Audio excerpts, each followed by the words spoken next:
নমস্কার বন্ধুরা, welcome to Tasty Bites. Tasty বাইটসে অনেক অনেক স্বাগত। আজ আমি একটা খুব সাধারণ রেসিপি নিয়ে হাজির। আজ আমি কাতলা মাছের সর্ষে ঝাল বানিয়ে দেখাবো। এটা খেতে খুব সুস্বাদু হয়ে থাকে, বাঙালিদের অতি প্রিয় একটা রেসিপি। দেখা যাক আমার আজকের রেসিপি। কাতলা মাছের সর্ষে ঝাল বানাতে লাগবে কাতলা মাছ, সাদা সর্ষে, কালো সর্ষে একসাথে বাটা, চেরা কাঁচা লঙ্কা, হলুদ, লবণ, কাশ্মীরি লঙ্কার গুঁড়ো, কালো জিরে ও রিফাইন তেল। প্রথমে আমি মাছটাকে সামান্য লবণ, হলুদ, কাশ্মীরি লঙ্কার গুঁড়ো দিয়ে মাখিয়ে 5 মিনিট রেখে দেব।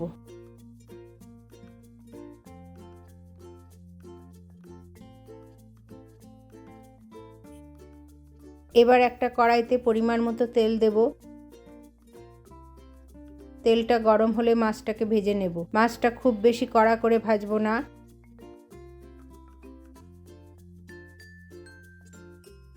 মাছ আমার ভাজা হয়ে গেছে। এবার সেই মাছ ভাজার তেল কিছুটা কমিয়ে নিয়ে সেই তেলে দিয়ে দেব কালো জিরে ও চেরা কাঁচা লঙ্কা ফোড়ন। ফোড়নটা ভাজা হলে দেব সামান্য হলুদ, কাশ্মীরি লঙ্কার গুঁড়ো ও স্বাদ অনুযায়ী লবণ।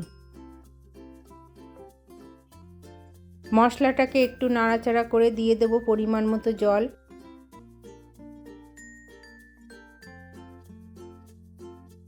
এরপর একটা ঢাকনা দিয়ে গ্যাসের ফ্লেম মিডিয়ামে করে ঢেকে 2 মিনিট রান্না হতে দেব। 2 মিনিট পর ঝোলটা ফুটে উঠলে ঢাকনা খুলে মাছটাকে দিয়ে দেব। এরপর আবার ঢাকনা দিয়ে ঢেকে 5 মিনিট রান্না হতে দেব। এই সময় গ্যাসের ফ্লেম মিডিয়াম টু লোতে থাকবে। মাঝে একবার ঢাকনা খুলে আমি মাছটাকে উল্টে পাল্টে দিয়েছি। 5 মিনিট পর ঢাকনা খুলে সর্ষে বাটাটা দিয়ে দেব।